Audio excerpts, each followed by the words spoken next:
Okay. My lights aren't as centered as I'd like them to be, but oh well. But I'm here. I made it. I wasn't sure. It's been a weird day. So, first of all, we finally got our first snow of the year, which getting snow here at all is always, it may or may not happen. And then usually when we get it, it's usually in February. Sometimes on a rare occasion, we get it in November, December, January, but typically it holds off until February. And it is coming down out there, let me tell you. So then, to top it off, um, about an hour ago, our power went out. I'm in there, I'm editing a video, and I had just switched everything, my computer, our TV, because that I use for, editing videos because it's across the room, and I'm sitting there working on my video I shot this morning, just about to the end of it, and all of a sudden the TV shuts off, and I'm like, the power went out. And the thing was, I had just switched everything over from solar to public power in there because we've had some really dark days and no solar collection. So we're like, we should probably be a little more cautious, kind of switch everything over so we can conserve our solar power. Well, I still had some stuff. Yeah, it was anyway, I think it was just yesterday I switched it over. So then I'm like, well, I don't want to put it back on solar power because now that the snow is covering the solar panels, and it's like, I just don't even want to bother with it. So then what we did was, so this is why you don't see any other, it might look darker in here than usual because I don't have my overhead lights on because that's only can be run off of public power. But I've got my ring lights. I got some lights back there just for looks, nothing else. And the string lights up here, we went ahead and fired up the generator so I could make sure that I had internet and everything so I could still do my show. So anyway, hello everyone. Heidi here from Rain Country. God is good all the time. So we're kicking off this live show. I'll be just kind of chatting for about the next 15 minutes or so, and then I'll get into the topic of not overwhelming yourself, not allowing yourself to get overwhelmed by taking on too much stuff. But I'll get to that in a bit. It's not like I've never talked about this before in other videos, but I think it's something that, with all the information being thrown out there all the time, that just needs to be said again and again. But before I get all that, hello everyone that's been coming in. I know Darlene's going to pop back in. I haven't heard from Deb today. I hope she's okay. At least I don't think well, maybe she did comment on a couple videos this morning. Now I don't remember. She's usually busy going in and trying to hit a bunch of old videos that she hasn't watched or hasn't watched in a long time, putting comments on there, making sure she's liked it. She's really been helping me out a lot that way. So hopefully she'll be here too. Oh, Rhonda, hello. How are you doing? That's right. You are in Missouri now. Wait, is that Rhonda? Am I reading that right? It is. Yeah, that's you. Rhonda used to live here in Washington State, and she abandoned me. Hi, T. And then Tara, and then Tammy was in here nice and early, and Carol Hamilton was here. It's Toy and Brenda, and Toy. I hope I'm pronouncing your name right. Cheryl and Sandra and Aaron. Who else do we have? I should just put my glasses back on so I can see. These lights just make it harder for me to read too. But you got to be able to see. I mean, I could just sit here in the dark. I could put a couple of oil lamps over here instead of back there, but I don't think they would help much in this case. Hang on, that's my daughter-in-law. She's asking. That's what I thought. She's asking if the power went off here too. So anyway, hopefully I won't get too many interruptions, but I was afraid that was probably going to happen. I'm probably going to be getting text messages. Is there power out over there? It's like, yep, it's out all over town. So anyway, my guess is probably what happened, because we haven't had, other than the snow that's been coming down like crazy all day, we haven't had any it hasn't been stormy. So I'm thinking it's not that a tree got blown over on a power line, which is the most common event. I'm wondering if somebody got in an accident. I haven't had a chance to look on Facebook, the PUD page on, the public power page there on Facebook to see if they have any updates, but that is my guess. Can't stay, says Linda, but I'll let it run. Thank you, Linda. I appreciate that. And I appreciate you stopping in and saying hi.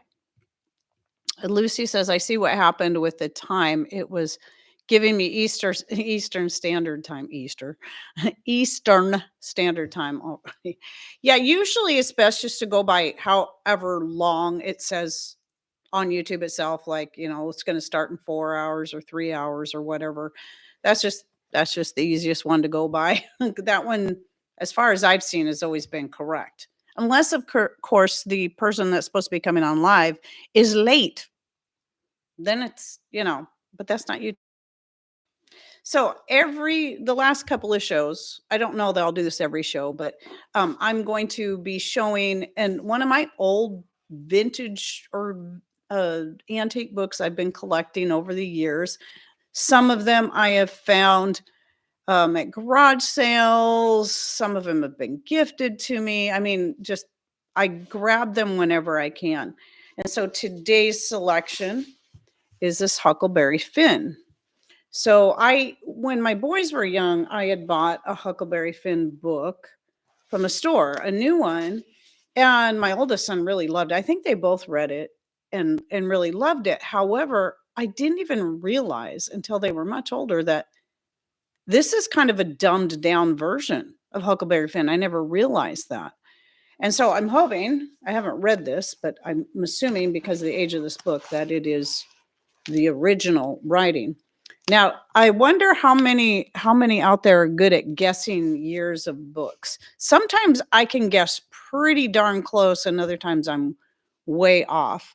I mean, you can't just go by how old a book looks or how, well used, because that's not the best indicator. I mean, I have some books over there that are older than this one that look brand new, other than some yellowing around the pages because they never got used. So 1964, okay, that was one guess. That would make that as old as Patrick. 1958 is definitely closer. Sorry, it's my daughter-in-law. Okay. Yeah, it's her again. She's just checking. So the closest, okay, yeah, 1950s was my guess too, Lucy. And so 1958 was the closest guess. Well, let's see. 52 and 58 are both just as close. It's between the two. So let me give you the date in Roman numerals and see if you can figure it out. I actually know what it is, but I had to look, and I'm like, why can't I find the date? And then I realized, I couldn't find the date because I was looking for numbers, like, our numbers, and it's in Roman numerals. So it's MC ML 1V. Wait a minute. Yeah.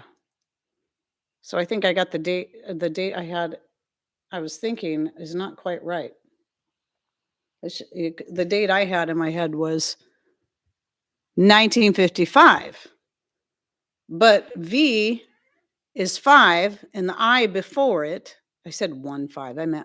I said 1V, I meant IV. So the I would make that say 4. Right? 1954. That's what I thought. So, yeah, and I was thinking late 40s to maybe mid 50s by the looks of it. The cover, the feel. That was my guess. Yeah, IV equals 4. That's what I thought. I typed it into the browser to make sure, and it gave me 1955. And then I didn't think about it until just now. I'm like, wait a minute, that's IV, not just V. V is 5. But it's, for those of you, sometimes I forget what they all stand for. But if you remember that M is millennia, 1,000, C, century, cent, 100, then the L is easy enough to, and then like the wait a minute. Yeah. The V is 5 and the I is 1 and so on and so forth. But anyway, so it's yeah. Then you can figure out the L is 50. And then of course if the smaller one comes before a bigger one, then you subtract the smaller one from the bigger one. So that's why M 1000. And then what I say CM would be 900 because it's 1000 minus 100, 900. Man, good way to work your brain on a Sunday. It's good though. It's good brain exercise. And then it makes you go, okay, now I can look at this old book and figure out what the date of the copyright date of it is.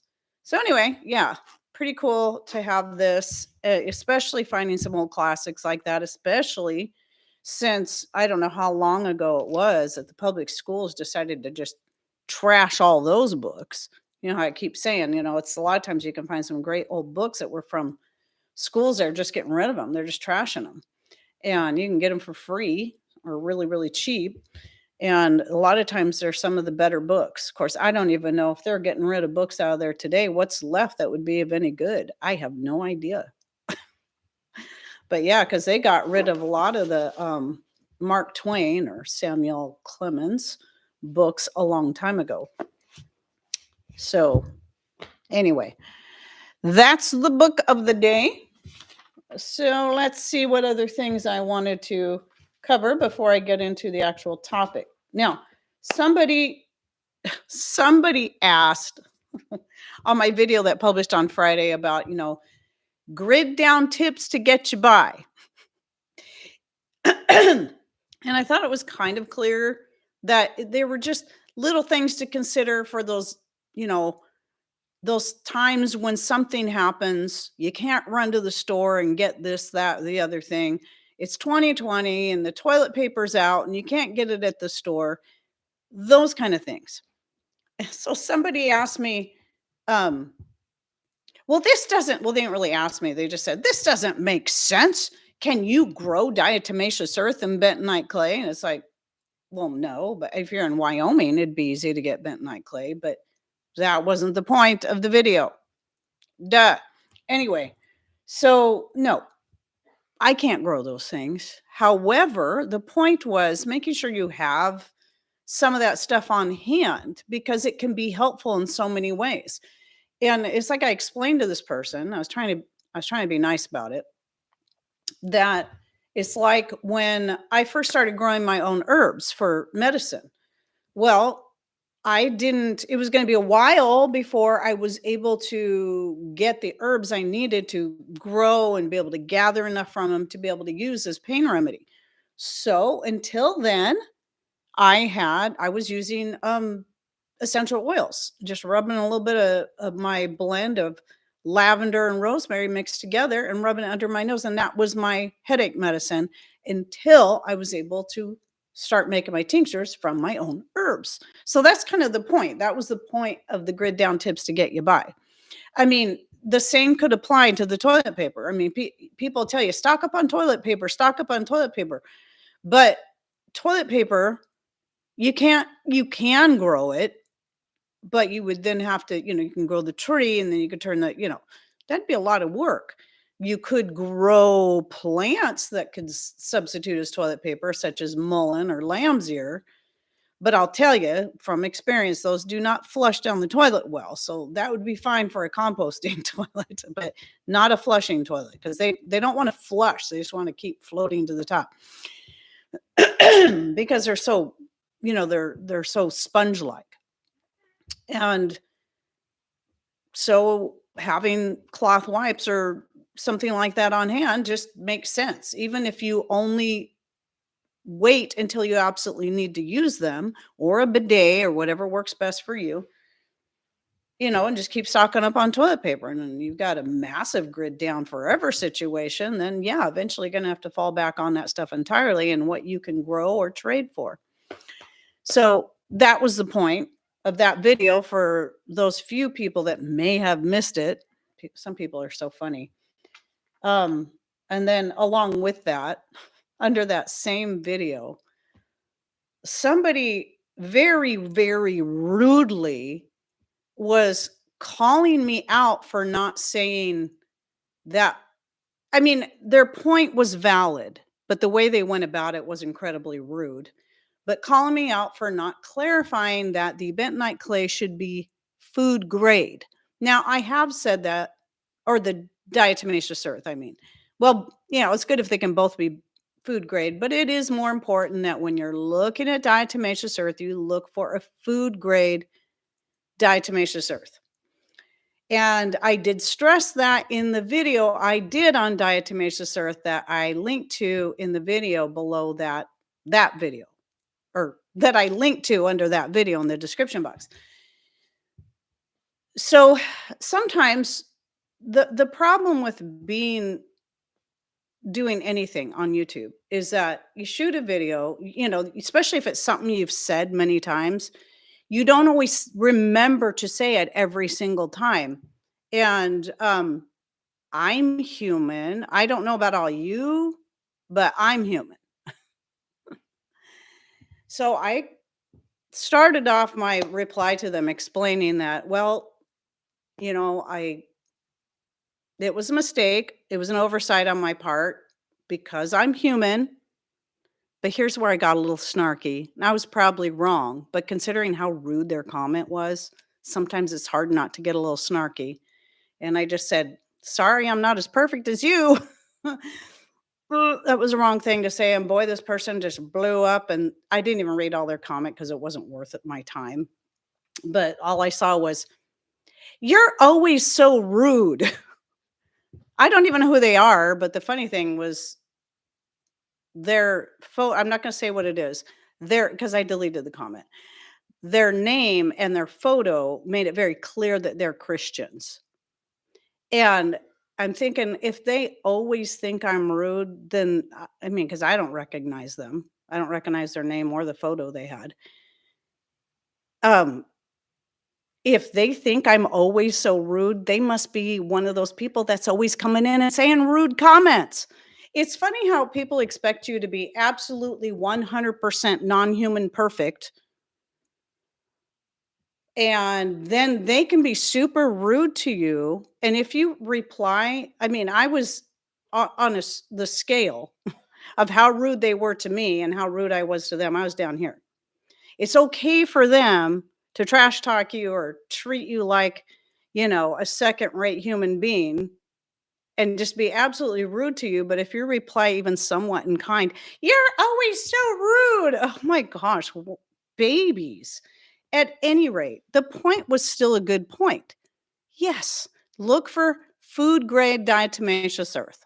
I want to make sure I get that out there. And I did make sure I put in a pinned comment under that video, just in case somebody misses that.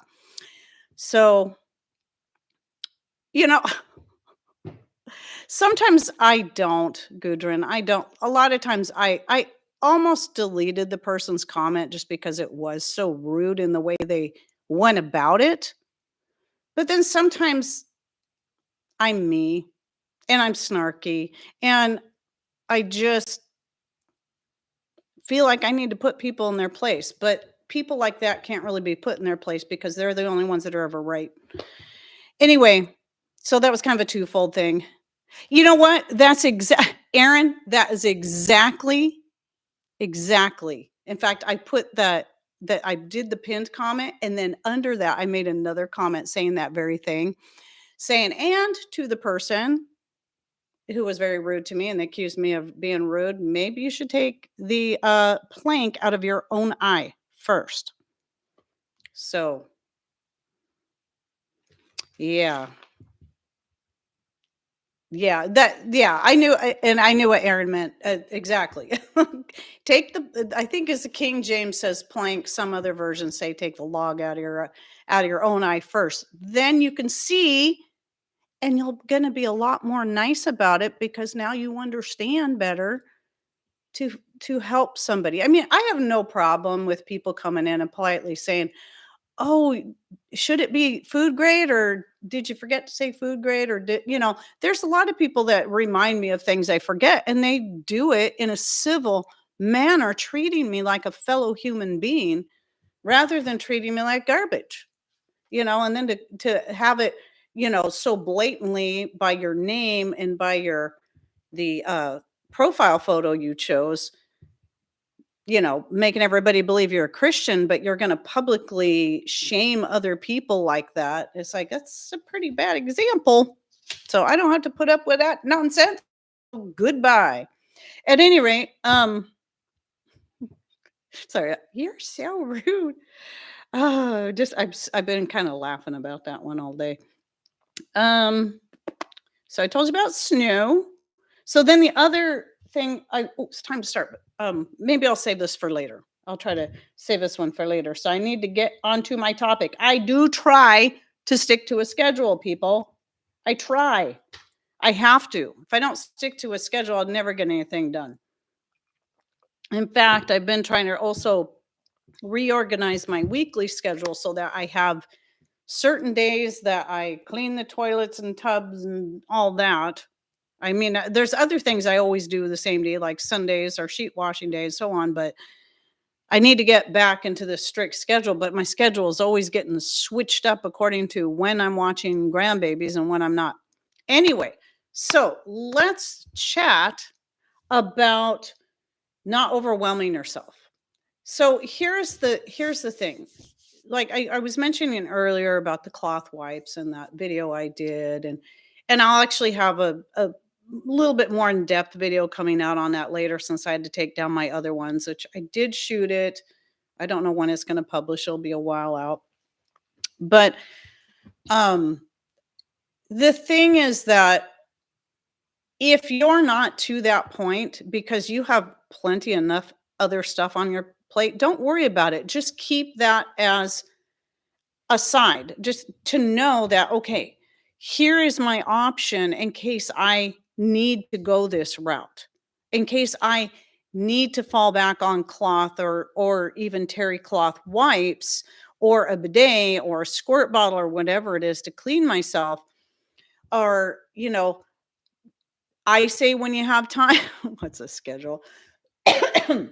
I say when you're able to make time, use those moments to try something new, to learn how to make something from scratch or whatever, but at least have the books, the videos saved, books especially, something in written form, whether it be notes that you took yourself off of my own video since I don't have a book out, or recipes that you saved where I put them in a printable form, or at least in a form where you can copy and paste into your own document and print it off. Um, Having these things, at least the knowledge, at least and the ability to be able to do those things. A lot of times when I'm talking about this stuff, that's what I mean. At least know that you have the ability to do these things when the time comes. Because if you try to take on, oh, I'm going to make my own mascara, I'm going to make my own soap, I'm going to make my own deodorant, I'm going to make my own tooth powder, I'm going to bake my own bread and make my own spaghetti sauce and make my own vinegar and wine, and the list is endless. If you try to take all this stuff on all at once, what's going to happen is you're going to quickly reach burnout. Well, you're going to, first of all, you're going to get so overwhelmed that then you're going to quickly reach burnout. And then you know, you're just going to kind of come to a standstill. So the same thing goes when you're thinking about, well, I would like to start growing my own food. Now, you got people out there that will say, well, I grow everything that we eat. Well, I really have a hard time believing that there's really anyone out there that grows everything they eat. Everything. I mean, everything: meat, eggs, milk, grains, herbs, vegetables, fruits, sugar, salt, baking powder. Are all these people growing everything? Are they being absolutely honest? And the problem I have with, and I'm sure there's people out there that consume far more of their own, what they have got from their own farm than we do. Because, other than chickens, we don't have farm animals. We don't have dairy animals. So I'm dependent on buying dairy from somewhere else. Um, we don't have bees. So I don't have a way of producing a sugar substance unless I grow sugar beets, which I was going to do one year. But you got to make sure they're the non GMO organic ones. And I had the seeds from Baker Creek. Then I was going to plant them. I was looking forward to it. Then I got a letter from them saying that the seeds had been tested to find they had been cross-pollinated with genetically modified sugar beets. It's almost impossible now to get sugar beets that are not genetically modified because of all the cross-pollination. So I'm like, okay, fine. I just kind of gave up on that idea. But I'm personally not ready, though I would like to have bees someday. I am personally not ready for that kind of commitment yet. I'm not. And I'm not going to let myself feel guilty about it because I have enough on my plate. So you what did Debbie say? You have to know your limits. Exactly. That's what I thought I saw there. Like I don't want to grind my own grains. Right. And with me, Debbie, I have a grain mill and I grind the grains. When I first got it, this was before I started YouTube. And I was really enjoying using it as my arm workout for the day. But if you're doing it by hand, it takes a very, very long time. So when Patrick hooked up that motor several years ago, he rebuilt this motor and he hooked it up. That's what I use because I don't have time to do it by hand. I still like grinding my own grains, but that's not the only thing I use. I still use also organic, unbleached white flour that I get from Azure Standard because not everything I make do we like it 100% whole grains because it does tend to make breads and certain things heavier or have a harder time holding together. So there's a lot of things that are also going to be a matter of taste. Not everybody likes sourdough. I mean, we like sourdough on occasion, but it's not always our favorite kind of bread to have. Sometimes we like the more standard dry yeast based bread. And I can whip it up a lot faster than I can some sourdough. Make sure you have things to trade. We are interdependent. Absolutely. Absolutely. So this is why a while back I put out a video on bartering and learning how to barter. Kind of learn what the value of your things are and your time is worth. Because a lot of people just don't even know where to begin, but it's not that hard. So it's like the chickens. I posted a picture of Guinevere. I finally got a somewhat decent picture of her, but you couldn't really see her poofy feathers in the back because the way she was sitting, they were kind of flattened against her head. And a lot of people, which I appreciated, were throwing out some ideas of what they think is in her. But the thing is, her mom's a mixed breed, her dad is a mixed breed.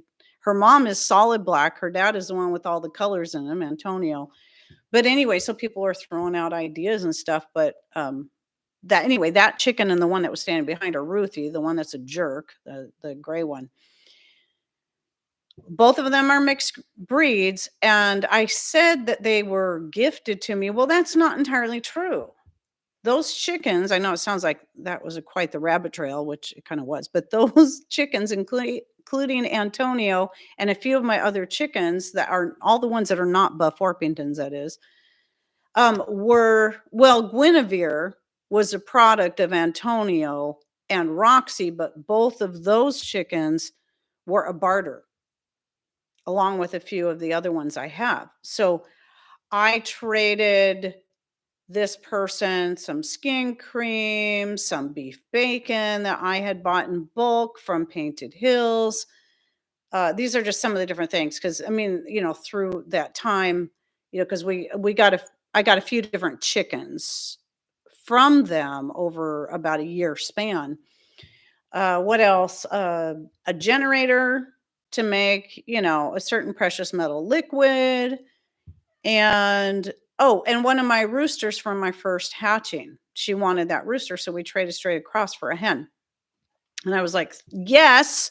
And that's where I got one of the golden comets. And then she gave me a second one. And that was where I gave her a package of the Painted Hills beef bacon in exchange so she could try it out and see if she liked it. So this was all trade. This was all barter. We worked at it. We were both quite happy with how it all worked out. So, learning these kind of things, figuring out what is the value of the things you have. And it's going to be dependent on, what's worth it, what's okay, what's the value going to be worth to them of what you have, and what is the value of what they have to you. And you guys can figure these things out, and usually you can come to a pretty good, what for me, a lot of that was pretty easy because I knew how much it cost for a full grown chicken.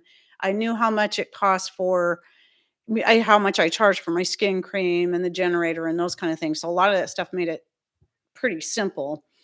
So I'm gonna read. I got a couple of comments here. I gotta read. Put my glasses on. Oh, Linda from Missouri. This is the first time I've been able to catch her live stream. Hip hip hooray! Yay, Linda! So happy to learn bartering. Make sure you have things to trade. We're interdependent. I already read that one. So I was trying to get to Nikki. So just a reminder, everyone, if you have a question or comment directly to me, make sure you put it in all caps. It makes it stand out more to me. And then I know it's directed at me. So I'll be able to see it better too. Do you think more people will be growing their own food after the T-Man and announcing a new round of tariffs? I'm really worried about these tariffs since they only create more inflation for us. It's possible, but you know what? It can be a good thing. And a lot of I don't I'm not right or left. I don't vote for any of these, but I've seen a lot of it. I'm hoping and praying that some of the promises made are going to I don't trust any of them. I just don't. I don't put my faith in any of them. And it is scary. I get that, but it can also lead to good things. So what I have to try to focus on is and that's part of the not being overwhelmed. Instead of worrying about all these things, how about um thinking, okay, don't have complete control over that, but what can I control in my own life without taking on more than I can handle to help balance these things out? What can I do? So we do hope that more and more people will start growing their own food. And I think you'll see a lot of that. I think more and more people will learn to live without certain stuff they can no longer get anymore. I mean, my concern is there are a lot of things that are just haven't been made here in the United States in quite some time. It's like, will we even be able to get some of those things? Like pretty much anything that's electronic, anything that's got stainless steel in it or on it or is stainless steel, anything that's silicone. And yeah, there's just a lot of this kind of stuff. And so I'm assuming what that's going to do is help, you know, businesses in America get back up on their feet and start creating these things. But yes, they're going to cost more because it's a lot cheaper to get stuff made overseas for slave labor, which is why a lot of places stopped making stuff here because they couldn't keep up with the competition. But if there's no competition, then they can start doing this stuff again, but you're still going to be paying a higher price because wages in America are higher. And sometimes to get the things needed to make that stuff it's going to be expensive. So, I mean, there's ways we can balance it out. See, we've been able to set up tables at our Azure co-op and barter with each other. It's been great. That's neat. That's very cool. Oh, let's see. I'm afraid I'm going to pronounce that name wrong, but I'm glad to see you here. So anyway, the when it comes to let me look at my notes. I didn't take a lot of notes because I figured I was just going to wing it for the most part. Do I have something on my face? I do. Maybe it's just my hair. The silver in my hair is catching this light. Um, oh, okay. I was starting to talk about gardening. So I know we'd kind of been doing some, like one of the first things we really got into growing as far as food goes. I mean, we already had the apple tree. It was established when we got here, but it was really young and it took years before it really started putting out apples. But Patrick had built a greenhouse, and we mostly so I could grow tomatoes, but we decided to grow a few other things, to try a few other things in there, beans and whatnot. But the only thing that really did great for us were the tomatoes. And I'm sold on the tomatoes, but the greenhouse didn't make it through to the next year. The plastic just, it didn't make it.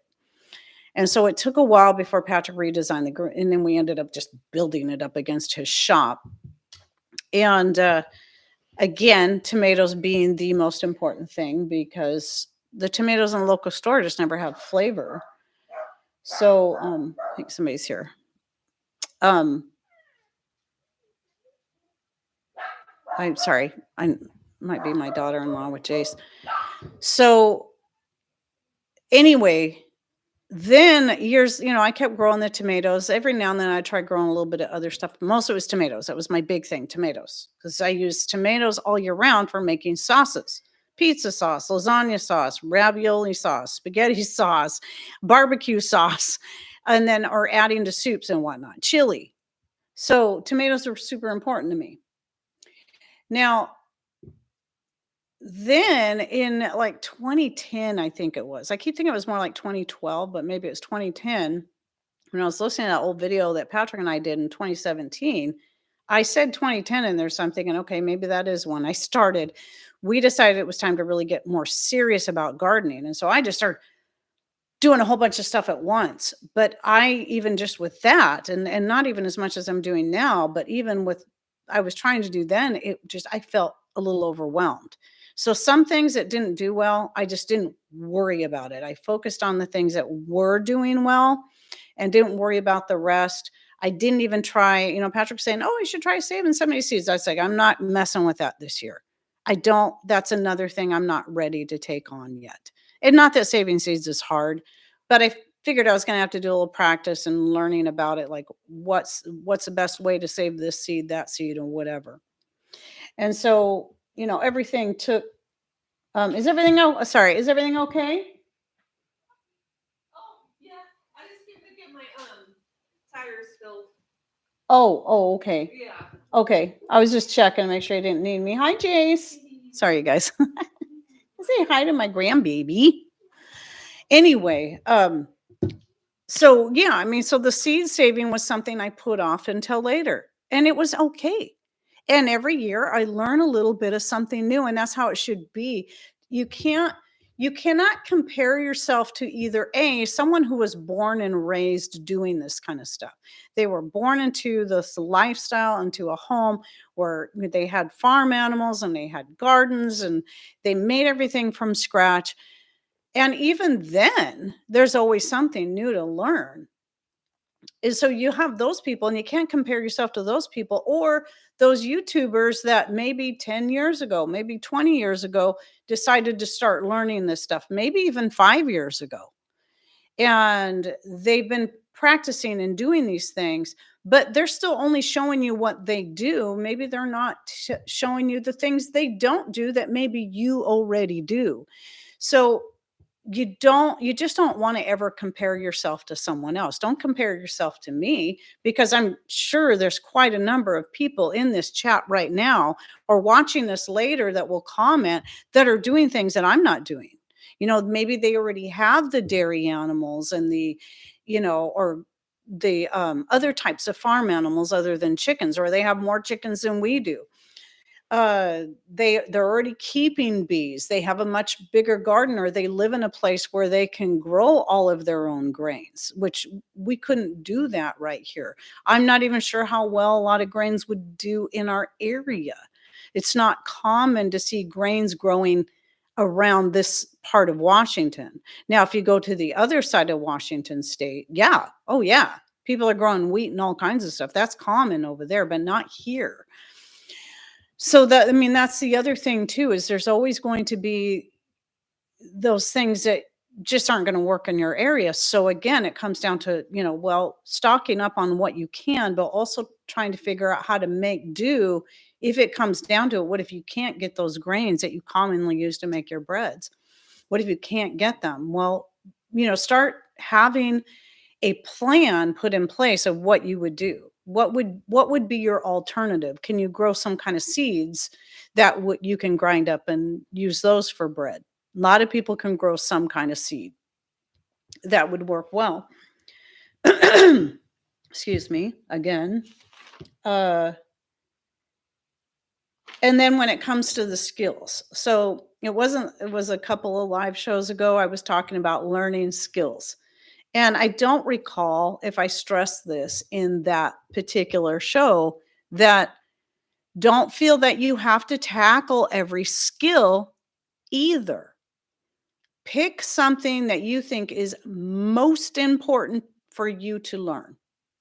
Something you think that's going to be most beneficial to, to be able to, let's say you want to learn how to knit or sew or crochet. Now, these will be, especially sewing. I'm going to say sewing should probably be at the top for that, because there's a lot of things that you can, if you have some basic sewing skills, whether it be on a machine or hand sewing, there's a lot of repair work you can do to clothes that you already have. And then from there, it's like, okay, then maybe I'll learn how to make other things like either crocheting or knitting or both, so I can make hats and gloves and socks and leg warmers and things that keep us warm in the winter, or sweaters, blankets. And not only would that be good things for you and your family, but this would also give you something that you can barter with for somebody else. Maybe like I've done in the past. There was a lady I used to barter for her alpaca and wool yarn that she spun herself, because she had her own animals, and I would crochet her something that she wanted. And she was on the other side of the states, and we would do a trade. I'd get this beautiful yarn in exchange for something I made by hand for her, because she wasn't really doing that kind of stuff. Well, I think maybe she was, but maybe she didn't have the same kind of know how to do all the same kind of things. I can't remember. It was a long time ago. But it was pretty cool. It's always great when I can use my skill to make something for someone and trade that for something I can't produce myself. But again, you want to start with what is going to be most important to you. Maybe the most important thing is learning how to take, if you don't have dairy animals, then learning how to take whatever kind of nut or seed that you can grow and turn that into a dairy product replacement, such as, because that's easy to do, making, hemp seed milk, which I didn't care for. I didn't care for the pumpkin seed milk either. Somebody recently asked me about that. And I'm like, I thought I did an update. It was probably into this and that. Did not like the pumpkin seed milk, but I absolutely love almond milk is good, but I love my own blends that I've created, such as Brazil nut and hazelnut, or which we can't grow Brazil nuts, but I think we might be able to get almonds or hazelnuts to grow out here. Filberts, I think so. Maybe. I keep saying one of these days I should get at least one nut tree and try it. I think almond would probably be the most likely. Or the other one is cashew and pecan. Pecans don't grow here either. But I love cashew pecan milk, and I especially love it because when I strain it out, I get that pulp, and the way the pulp is, because of the cashews, is it has a far more creamy texture than like the one from the Brazil and hazelnut milk. And I can take that pulp and make a dairy replacement cheese. I mean, I eat dairy. I'm not vegan, but it's nice to know I can do that if I can't get my hands on dairy products, because I have all these nuts stored up. But anyway, so just some more examples. Now let me read a couple more comments. I am very new to most of all of this. I want to try too much. And I get that. I'm trying to narrow down like you are suggesting. I have difficulty with that. I get that because there's this push to try to do it all, especially if you're feeling stressed because maybe you're looking at the state of the world and you're like, I got to learn all this now. But the problem is if you allow yourself to get that stressed out about it, you may not really get anywhere. You just kind of come to a standstill because when you get overwhelmed, you'll just want to throw up your hands and just quit. Um, Not like you can't take a break and say, okay, I'm going to back off and I'm going to kind of reboot a little bit. And now I'm going to start with this one thing. Let me figure this out. Now, Brenda says, I've never had much luck starting seeds inside. I can plant seeds out in my garden after last frost, but if I can figure out starting seeds inside would save money by not buying plants, I will try again. Right. And Brenda, when you bringing that up reminds me that I've had seeds I've tried starting outside at the right time of year, nothing. I've had seeds I tried starting in the greenhouse or try starting inside, like my tomato seeds, nothing. Sometimes it's the seed, it's the plant, it's the type. Maybe get a different variety of that same plant. So if it's tomato seeds, try a different variety. Look into what grows best in your area. I'm really excited about these mortgage lifter tomato seeds that were sent to me by Jennifer from Canada. And I'd heard about them before, but forgot about them. I can't remember if I read about them or if somebody had told me about them. Maybe it was her. And seeing that she's from Canada, I'm thinking that they probably will do good here. So I'm looking forward to that. But I've experimented with some tomatoes that just didn't do well. I've tried growing certain tomatoes outside. Most of the time, tomatoes don't do great here outside because when it starts raining, even if tomatoes are doing okay, they all start to split.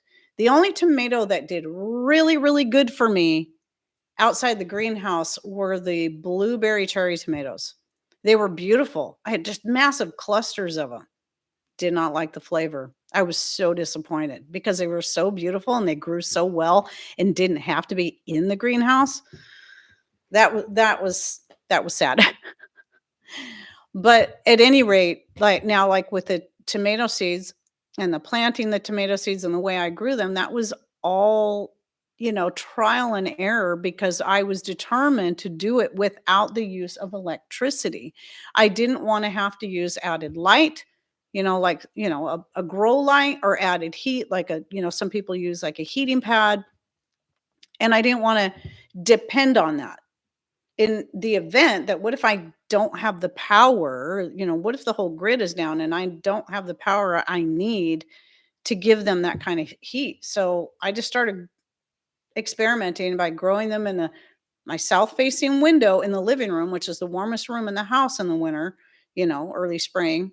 When I usually start my tomato seeds probably end of February, early March. Sort of depends on how the season's going, but they do great. And my peppers too. They do great right there, but not everything does. So, just keep trying and don't give up, but don't also, when those things don't work out the way you had hoped, don't let that get you down either. Just remember you just learned one way that's not going to work. Or at least not going to work this year with gardening. It's always kind of tricky. You might be doing the same thing for years. It worked great. And then all of a sudden 1 year, it doesn't work. It's like my Roma tomatoes always used to do great Roma tomatoes. And 1 year actually 2 years in a row, I just could hardly get any aromas out of them. I'm hoping this year I got to dig and see what I have for Roma seeds, but I'm hoping to get Romas again. But my purple tomatoes, those have been some of my best ones, and I'm not exactly sure of the variety, but I'm assuming they're purple Cherokee because I bought them from, organic market. It was in town. Somebody picked them up for me, and they were just a mishmash of different heirloom organic tomatoes. There were yellows, purples, reds, oranges in there, and I liked the flavor of that purple one the best. And so I'm like, I'm going to try saving the seeds from this and see how it works. And ever since I've been growing them, and they've just They've been the best producers for me, are those. And then the black brandy wines do pretty good here too. Like I said, usually aromas, but for some reason, the last couple of years, they've just, so you can't let that get you down too, because changes in climate, weather, for that season, it seems like for us, that cold wants to carry on later and later and later into the spring, and making everything take longer to get going. Or like the one year, I think it was a couple of years ago, I started my tomatoes in the house like always. And then I think it was, when it started getting warm enough outside, I could move them to the greenhouse. I moved them out to the greenhouse. And then in April, which is what I think late March, and then right mid-April or something, everything froze. And I lost a bunch of the tomato plants, and the tomato seedlings that survived just sat there. They just sat there and didn't grow for like another month. It finally warmed up enough that they started to grow, and I still was able to get tomatoes out of them. And thankfully, our summer that year carried later into the fall than usual. So what they typically call like an Indian summer is what we ended up having, and I was so glad, because we really needed it that year more than any year, because everything was so far behind. So what do I do to chill out? Oh, a lot of times it's just watching, YouTube videos of whatever. Sometimes I look for things that are educational, interesting. Sometimes it's silly stuff just because my brain is tired, and it's full, and I don't have space to learn anything new. So I just want to watch something that makes me laugh.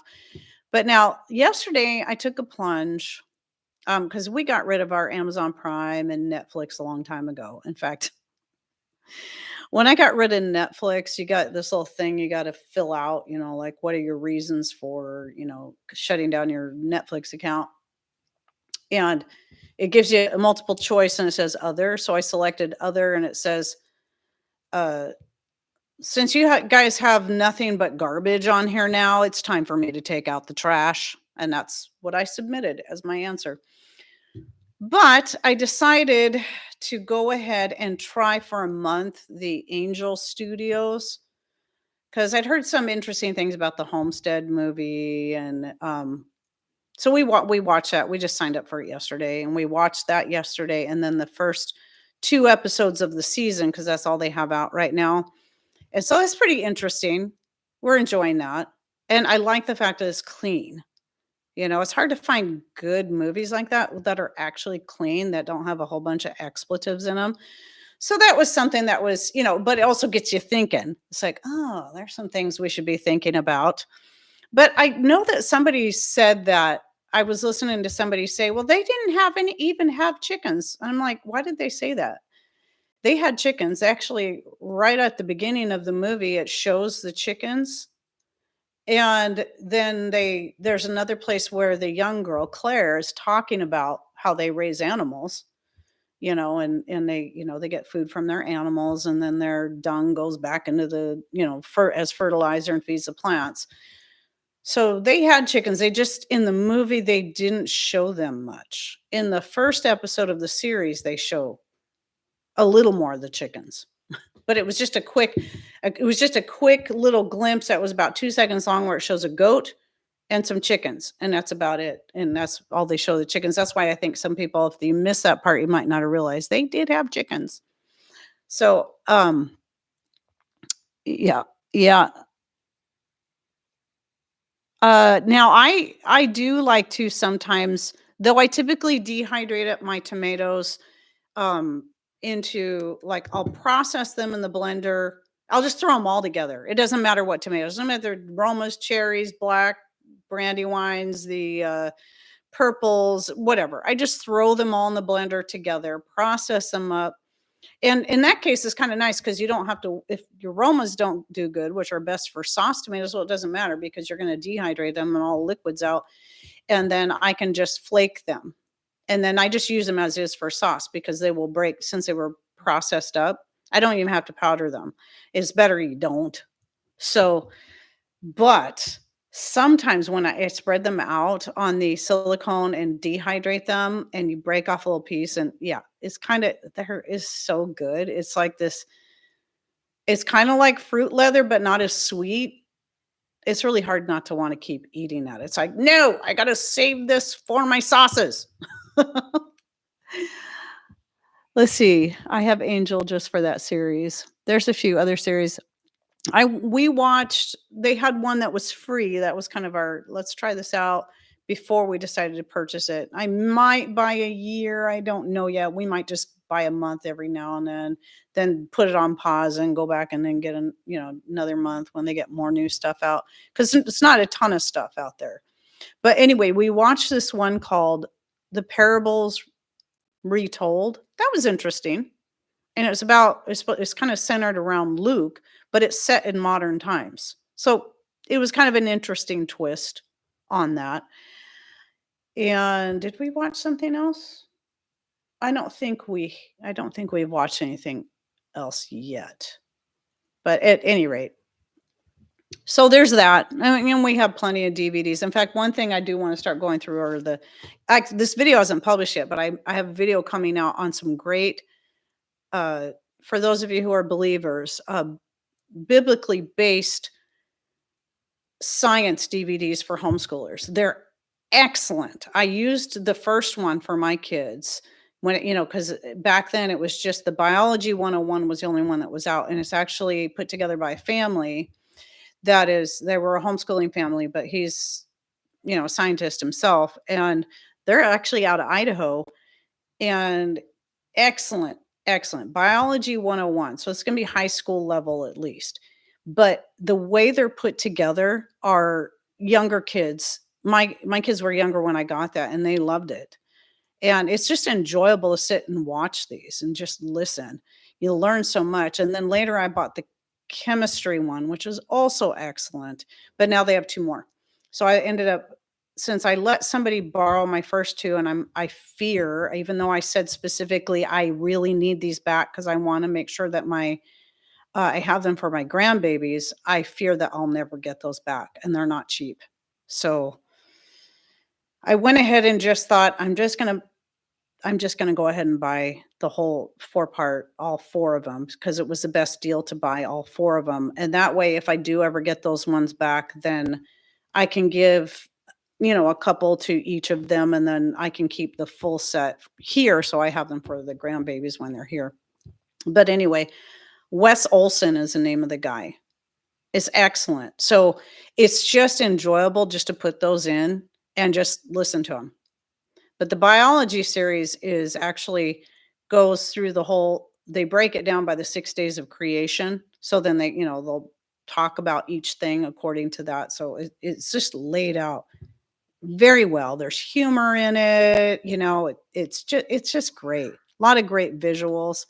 So anyway, so yeah, Wes Olson. So if you just look up 101 series in your browser, just put 101 series and it should pull it up, because I think the webpage just says 101series.com or something like that, but you'll know the name Wes Olson. So very, very excellent. But yeah, I go over that more in that video, but I want to get that out there. I haven't thought I don't even know if I've ever thought to mention it before, but they are excellent DVDs. So see, I bought a 45-foot tower and had an antenna and booster put on. Plenty of free channels. Yeah, that doesn't work here. That kind of stuff. You just can't. There's just when you're so remote. Yeah. Anyway, see, do you have advice for videos on making the soil rich for gardening? I really need to learn about dirt. So Tammy, I have a video on my main channel. I haven't watched The Chosen, Linda. I've just heard some things about it that I haven't set right with me. So no, I haven't. Then maybe I should give it a try, but I don't know. Anyway, excuse me. Is our power back on? No, I don't think it is. Anyway, I have a video on garden amendments that I use. It can be far more simple than you might think. You know, we number one thing, grass clippings and leaves that I get from the neighbors are what we use on our garden. And then whenever we get other types of things, like somebody last year said, "Here, I have all this mulch." Basically, it was all a bunch of just piled up stuff, clean up from their trees they had taken down and chipped up, so wood chips, and they didn't want it. They were just trying to get rid of all this stuff, and so Patrick brought home like a 10-yard dump truck full of this stuff, and we still have some left that we can put on the garden this year, and free. Didn't cost us anything other than the work. And so there's a lot of things you can do for free. And then don't forget chicken manure if you have chickens, and then kitchen scraps. I Some people have compost piles or compost bins, and that's great. I mean, break it down. This is me. I say keep it as natural and simple as possible. They just get thrown directly out on the garden. Banana peels, just fling them out the door into the garden. Sometimes they get hung up in the grapevines. I'm like, oh, there's a banana peel up there. That's what we do. We just fling it out there wherever it lands and it falls to the ground and it adds minerals to us all. That's what we do. And then when I first was starting my channel, I was not tilling at all. But since then, we do have certain areas of a garden we found that are best if we go ahead and till up in the spring, because I get so much stuff in there that we do need to till it up, and then we'll throw some stuff. And then, well, not just the stuff from the kitchen, but like weeds and stuff that came over on the horse manure that we used to get.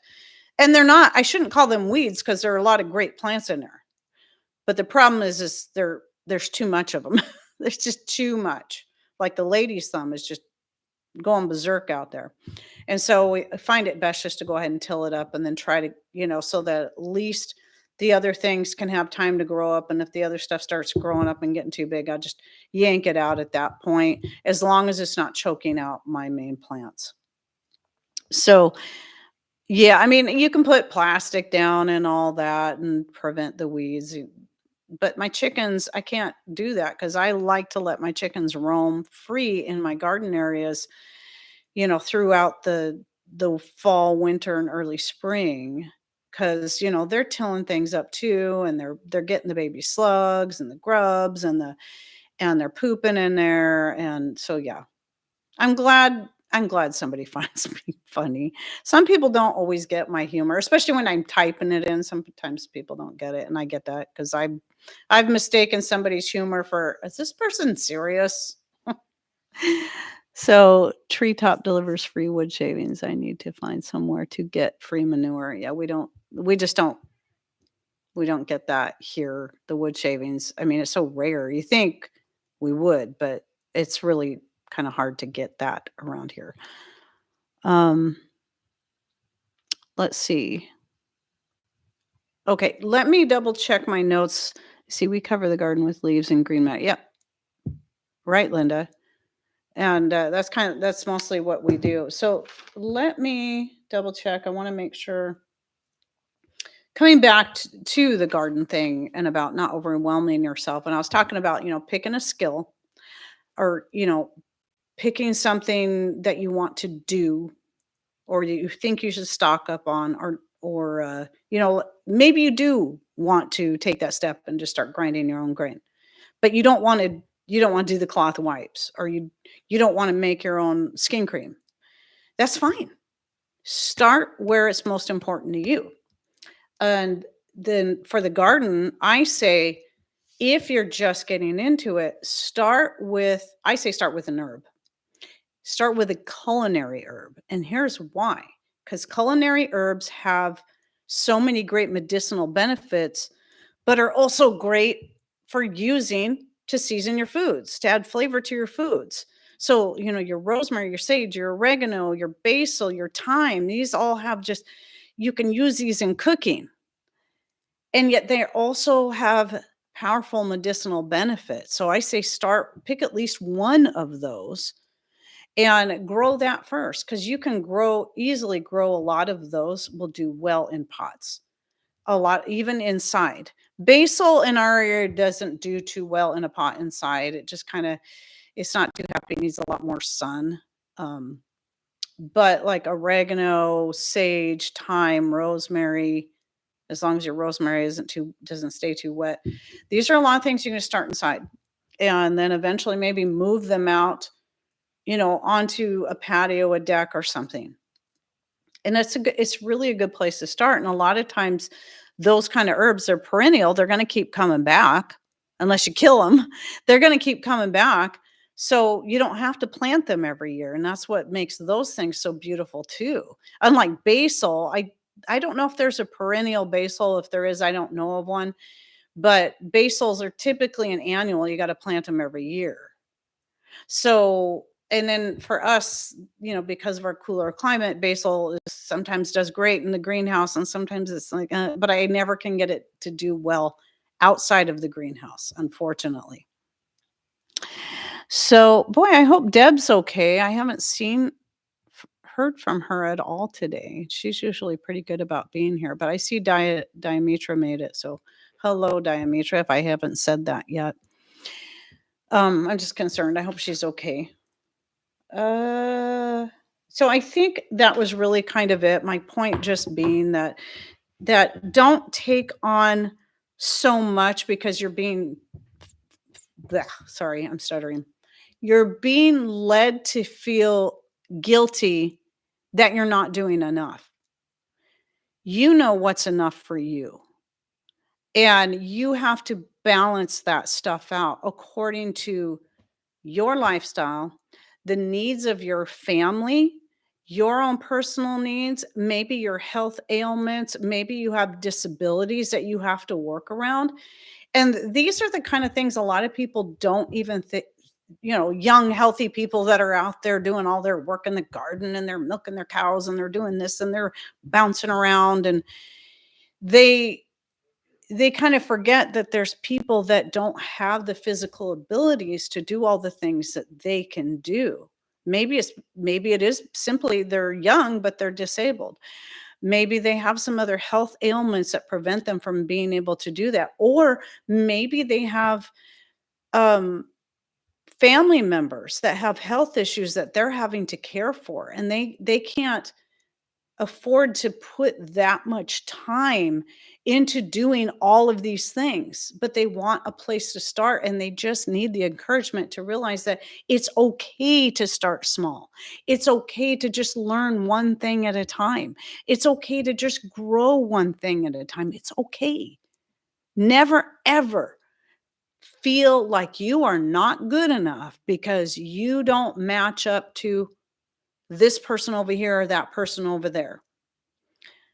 And remember that all of these people that you're watching on YouTube, we all have our own challenges that we have to deal with.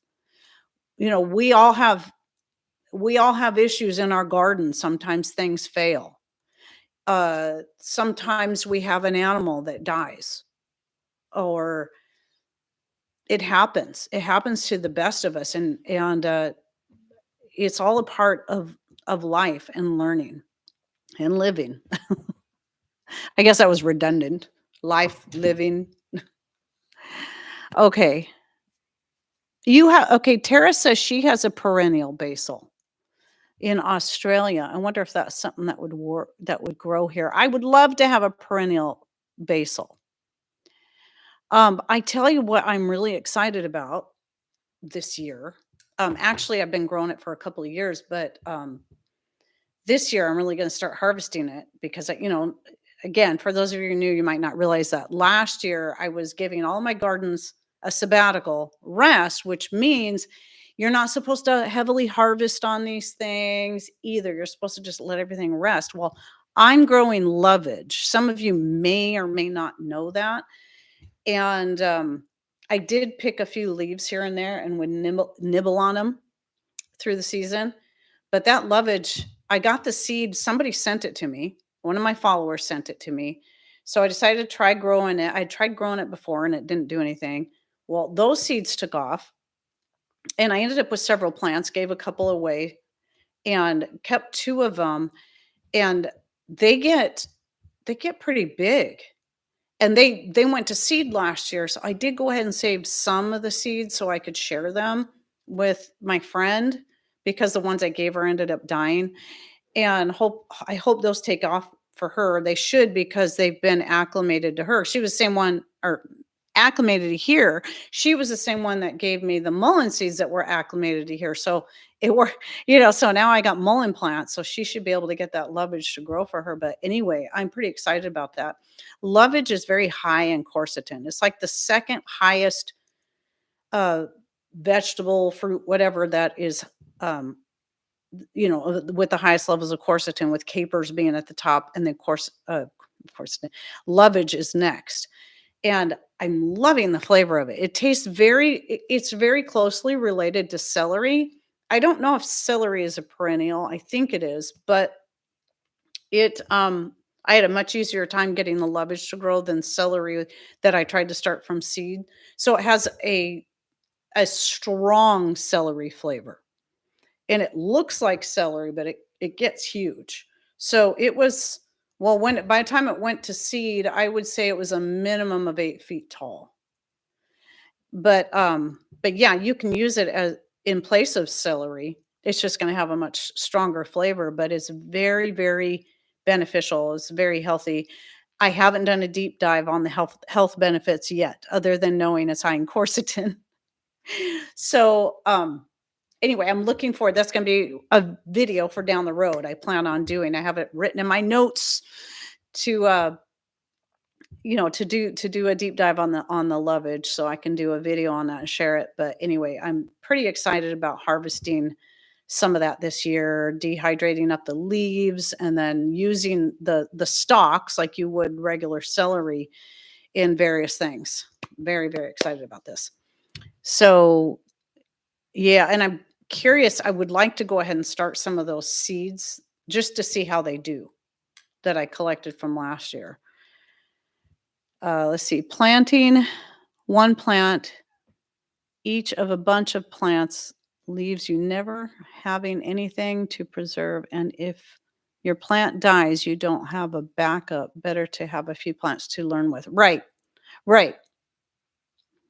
Linda, are you talking about your celery coming back every year?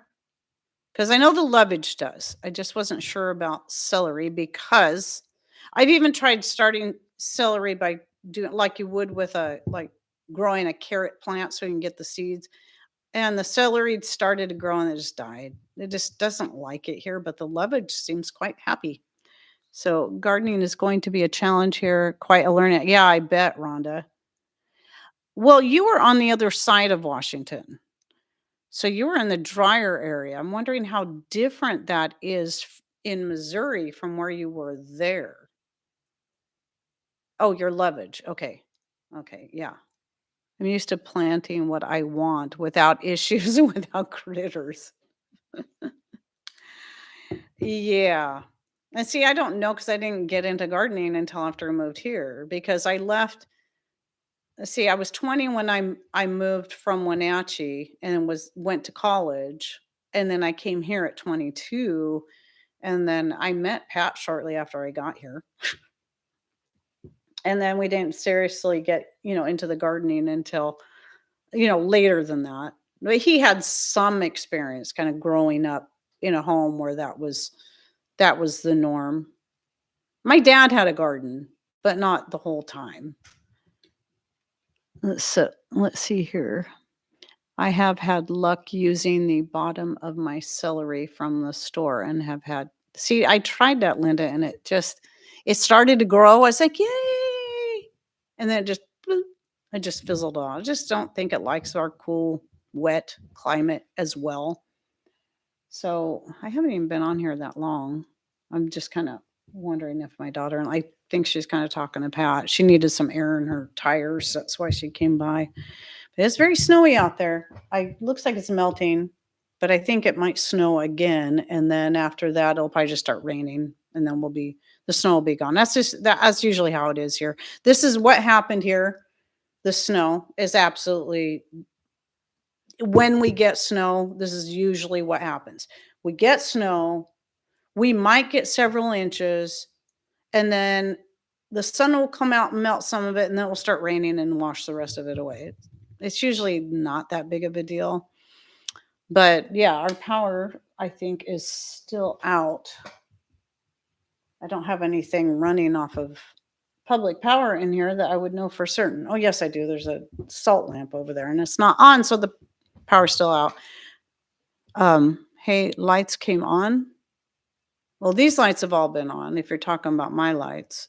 So but these are all running off of, not solar power, these are running off of the gas generator out in the shop. Everything in here is right now.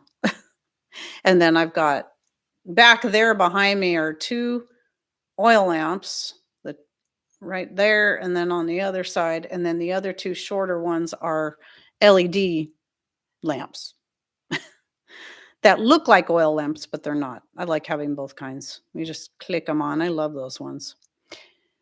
So I just kind of put those on back there to have a little more light, make it look nice. But I almost wasn't going to have my string lights because I normally plug those into public power. But then I realized, oh, my cord will reach to this extension cord, and I can plug those into the generator as well. Oh, my grandson sent pictures of the snow you're getting. Looks like snow for the next 3 days.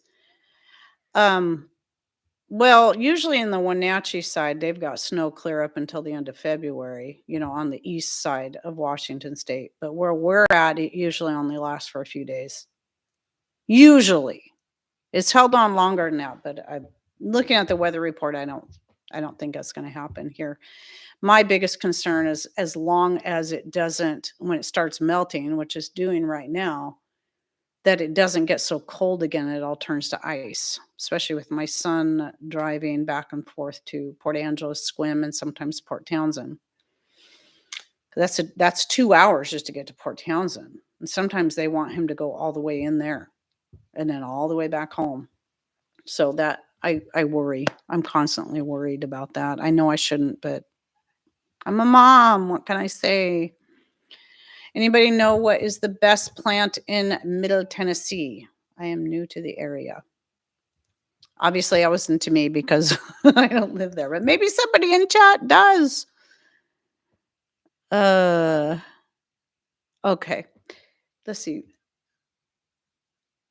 You tapped 20 maple trees. Oh, I wish we have, in fact, my neighbor over here has a maple tree, but it's not the same kind of maple. It's not sugar maple. Apparently you can tap those too, but you got to cook it down a lot more because the water, especially here, the water amount in what you get out of it is so much greater.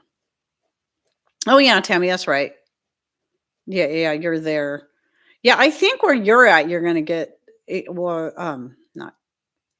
Well, maybe that's not you that's there, but yeah, Snohomish gets a lot more snow than this area does because they're higher up. I think they're higher up. That's on the other side of we're on the peninsula, so that's on the other side of the sound and farther north than we are. Is it farther north? I think it's farther north. Gets confusing because sometimes we have to go down around the sound and then back up, but you can take a ferry across. Sometimes it's cheaper to go around. It just depends on where you're going because the ferries. I remember back in the 80s, it only cost like $3 or $4 to take the ferry across. This is in your rig. I don't know what it is now. I think the last time we went across, it was like $18 or something, but I'm guessing it's a lot more than that now because I haven't been on the ferry in forever. Usually try to avoid it if I can. It's so expensive. Like I said, a lot of times it's just cheaper to go down and around than to take a ferry. So, okay, let me look here. So I think I pretty much said all I wanted to say about not overwhelming yourself. I don't think there's anything else I could harp on about that. So I did want to answer a question I got, and I don't say this very often because I don't like to push Amazon yet.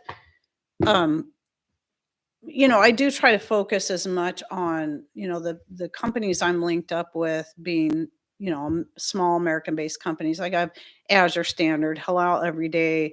Well, there was Cocoa Stripes, and that's another one. She's actually going out of business, so she's having a. I'm not sure if I think the link is probably still in my description box, but she's going to be having a going out of business sale. She's finally just going to close her small little shop. Really sweet lady, and I think she's some stuff's gonna be as much as 45% off, but she's the one that's I was getting the little silicone bags, freezer bags, and the silicone covers for my bowls, and it was great because I could support a small US based business and have this affiliate as well.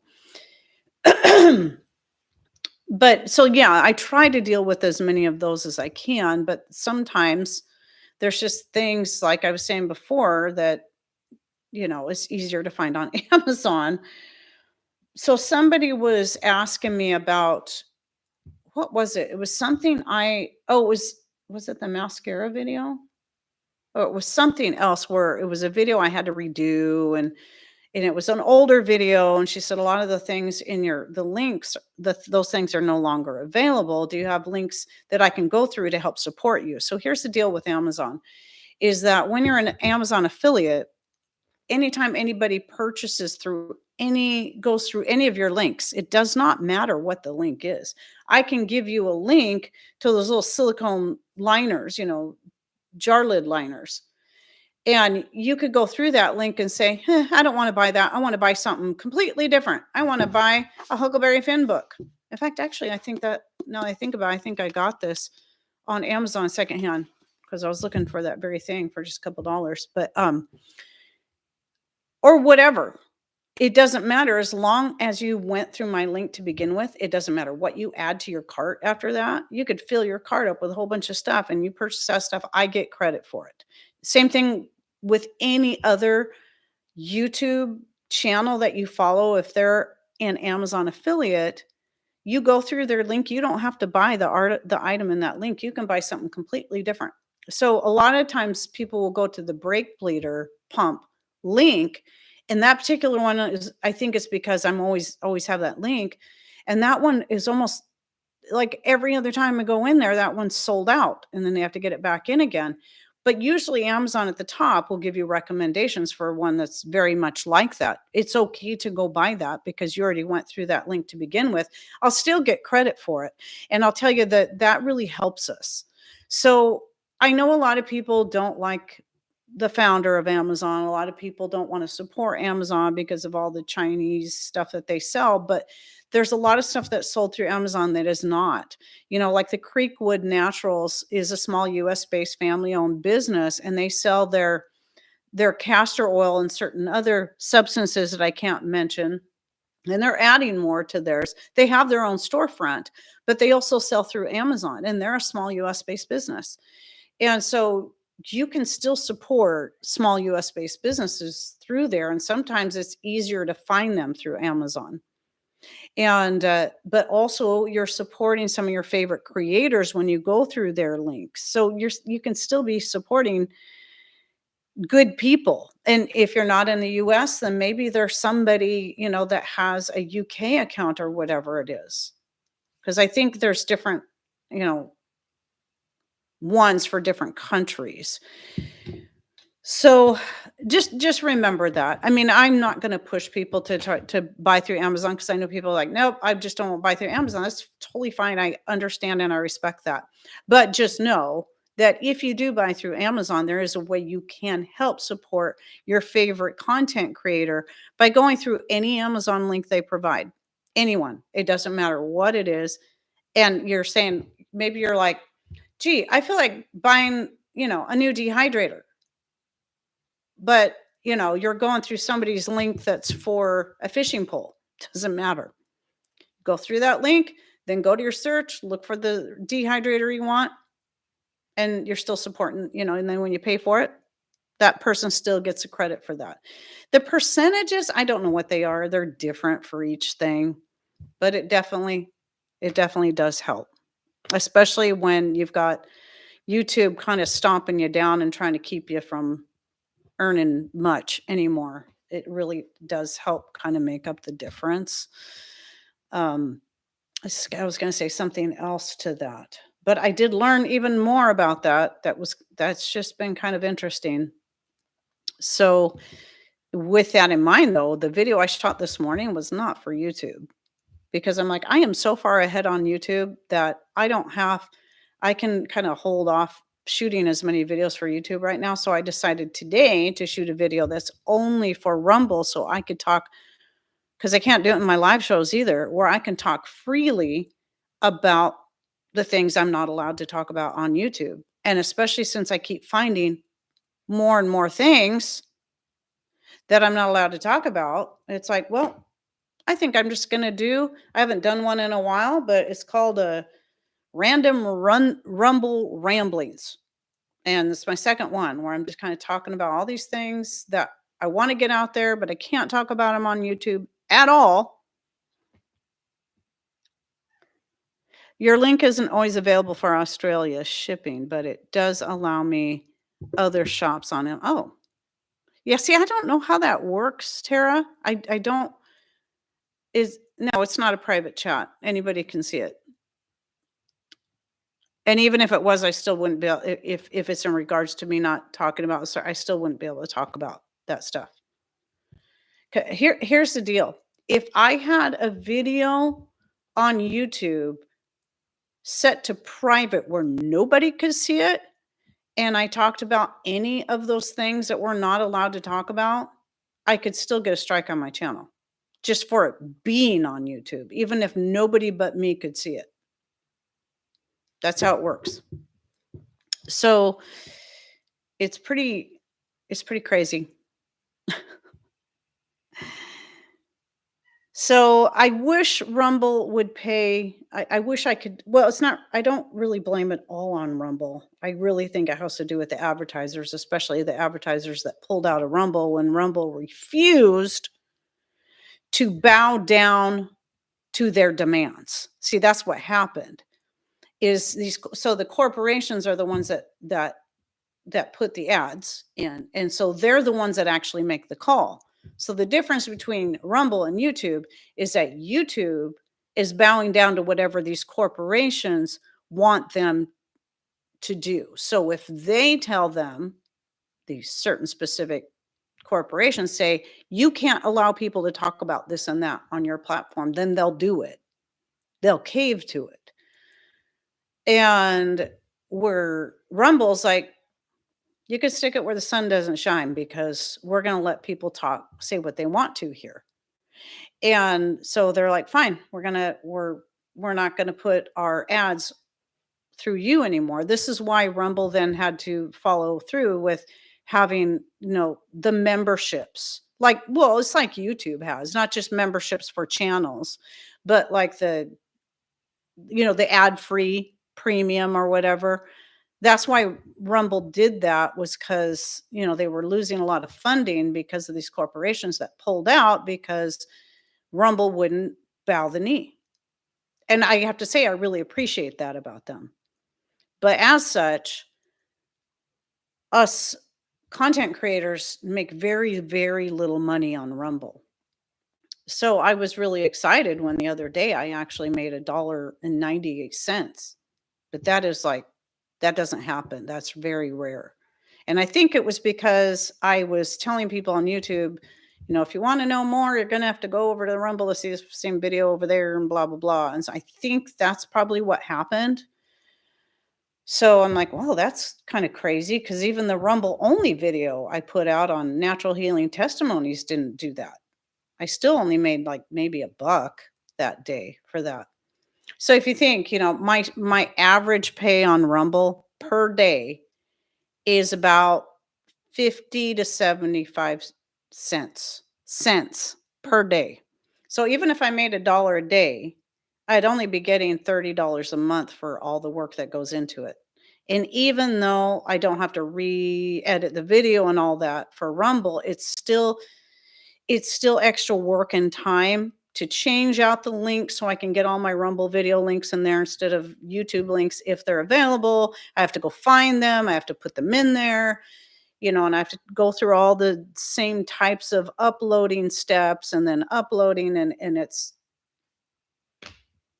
still time, but I'm still going to do it because to me, like the whole thing about the most recent one that I found that I had to take a video down on in regards to baby formula. And I had to take that video off Rumble. Well, it's still, or not off Rumble, but off YouTube. It's still on Rumble. And I want people to know it's there because I want young ladies who are unable to nurse for whatever reason to know that there are better options. But, I'm not allowed to talk about that here. In fact, I don't know. Maybe I could get in trouble for even just saying that. So, yeah. I mean, because, it says you're not allowed to tell people of any other options to breastfeeding other than commercial formulas. That's the rule. I didn't even know that until the other day. And I was like, are you serious? I guess I better take that video down. So, but knowing that I can have a place where that can be where people can still see it is important. So let's see. Do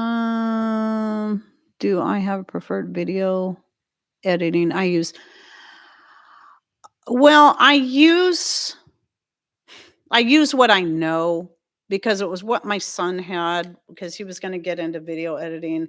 And so he let me borrow his, and it took me a while to learn how to use it. And it's called CyberLink Power Director. Now, I don't remember what year that one was, but I've updated it a couple times through the years.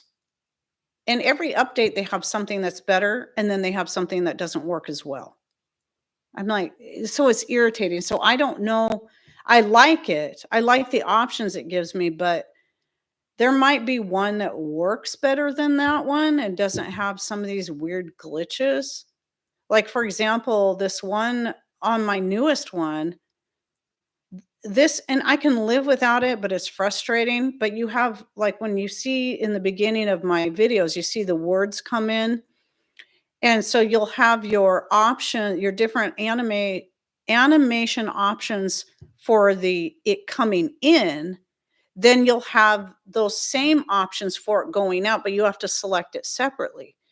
Well, the problem is, like, usually with my this and that video, I have one that's called, well, now I can't remember the name of it because I haven't used it in so long.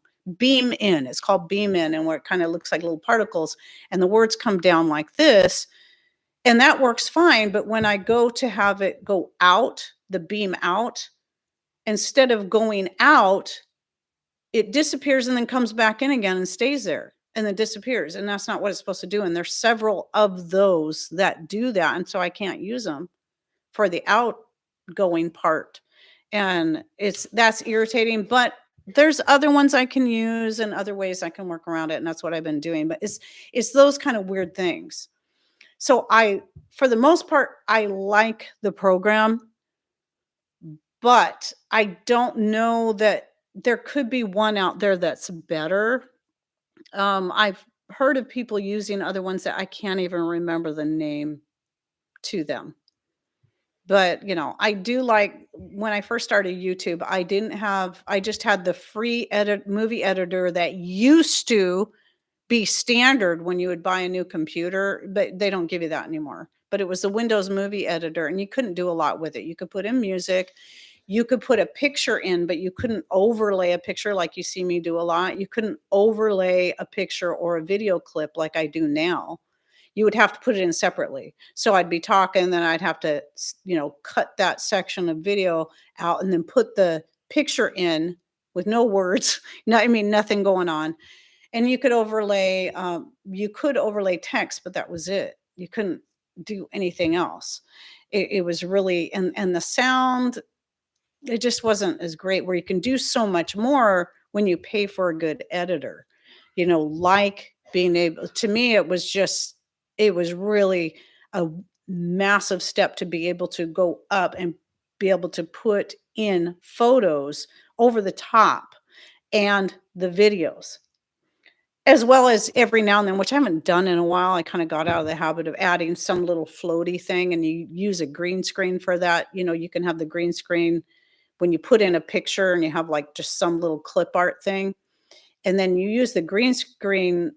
It doesn't have to be green, but it's a chroma key is what it's called. And you can take out whatever this, as long as a solid color background, you can take out the background where you just have that little rooster, and then you can make them do whatever you want around the screen. That's fun. That's a fun thing. I like doing that now and then, but it's an added step and more work. And so I do it sometimes. I haven't put my rooster in a long time. Usually I only put him in when I'm talking about chickens.